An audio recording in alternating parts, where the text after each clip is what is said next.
Is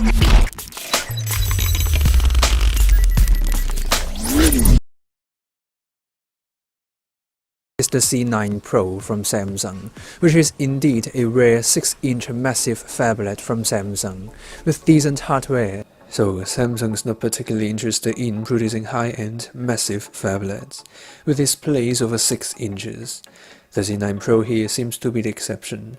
It is both taller and wider than a giant enough Huawei Mate 9. Alright, the design, it is indeed uninspired. We have a simplistic rectangular design on the front, with the iconic home button/fingerprint sensor and the rounded corners for easier grip. The antenna lines on the back with the aluminium unibody, the C9 Pro's not only lacking an attractive design, but also kind of like a phone from a Chinese manufacturer. The build quality, however, is decent. The aviation aluminium alloy chassis is smooth and cool to touch. The camera humps also next to none, and the Samsung logo's got some texture as well.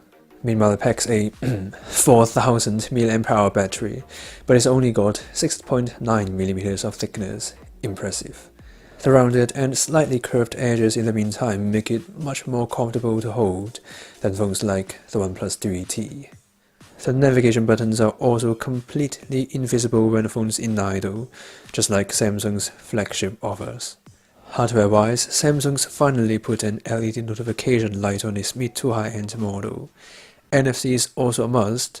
Surprisingly, the C9 Pro does one thing that even the flagship models from the same manufacturer lack: dual SIM plus a microSD card slot. The microphone's also a surprise.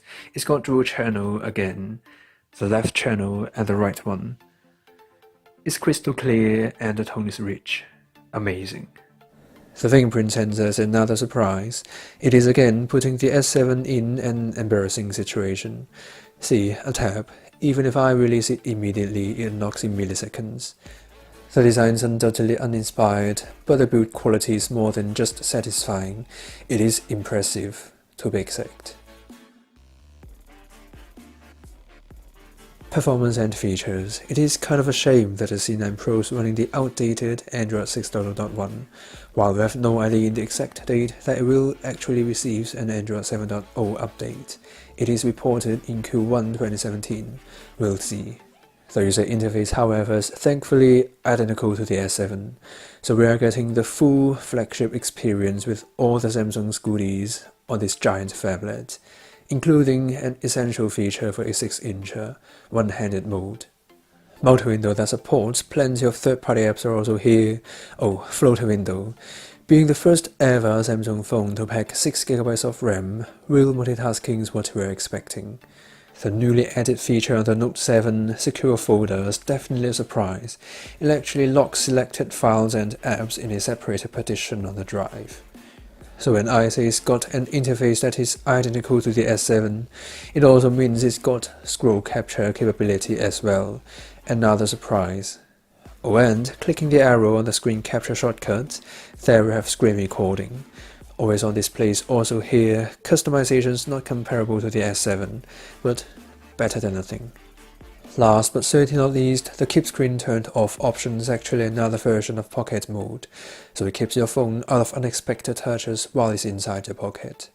The performance is powered by a mid-range Snapdragon 653 octa-core processor, but hold on, it's got 4 Cortex-A72 cores clocking at 1.95 GHz and 4 Cortex-A53 cores, backed with 6GB of RAM, the first time for Samsung to do so. It delivers genuine late 2016 flagship performance. In the second round, we open the apps that are supposed to be running on the background. The 6GB of RAM magic applies on the C9 Pro here again. It literally flies. To make the long story short, it's iPhone-like experience. Definitely smoother than the Pixel S7 or the LG V20, backed with 4GB of RAM. According to the standard apps opening speed test, yep, it's even faster than the S7 Edge. Gaming experience on this giant screen is absolutely amazing.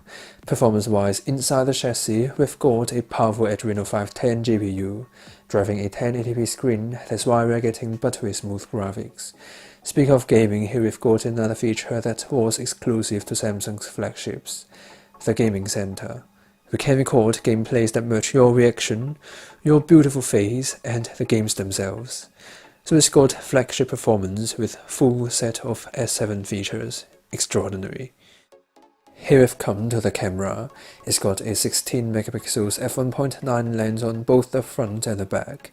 It lacks optical image stabilization, unfortunately, as well as some crucial features on the camera app. So this is the manual mode on the C9 Pro. Manual shutter speed and white balance in kelvins are disappeared. HDR is also a separated mode. Anyway, in reality we are getting decent image quality under broad daylight.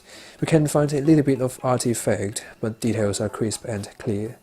The colors, however, I was actually thrilled by the natural and true-to-life color scheme they've adopted on the C9 Pro.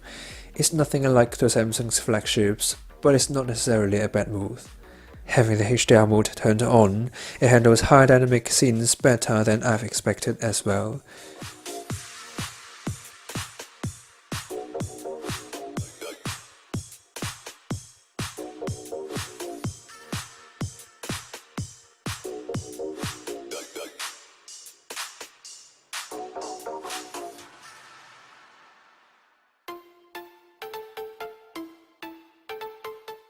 Time to check out the low light performance. At night it performs reasonably well in areas with adequate lighting. Artifacts becoming more noticeable, but the brightness there, and the digital noise handled quite well.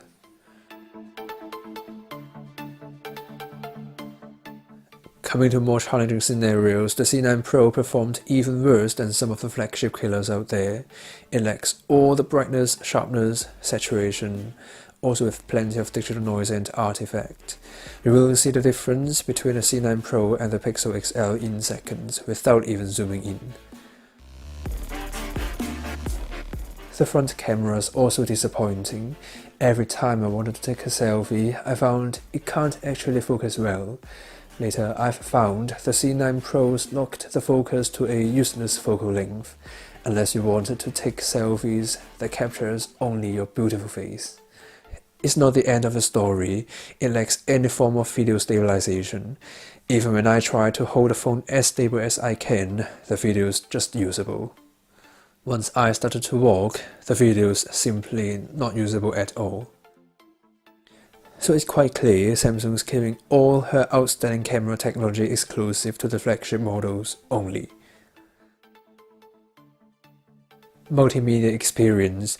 The massive 6 inches Super AMOLED display is the best thing on earth for video watching and gaming. Color reproduction, however, is again not what we've expected from a Samsung panel. It's not necessarily a bad thing again, it delivers much more natural and reasonable colors. Meanwhile, the inky black and the ultra-wide viewing angle boost the experience further. 1080p on a 6 inches AMOLED display is not the sharpest thing I've seen for sure, without a doubt. Pixelation's there if we take a look close enough. But it's certainly better than enough for day-to-day media consumption. You will enjoy the white balance and the colors on this giant display anyway. Surprisingly, the C9 Pro is again the first Samsung phone to boast an iPhone 7 or HTC 10 like dual speaker setup. It sounds a little bit flat and unbalanced, but better than the S7 for sure.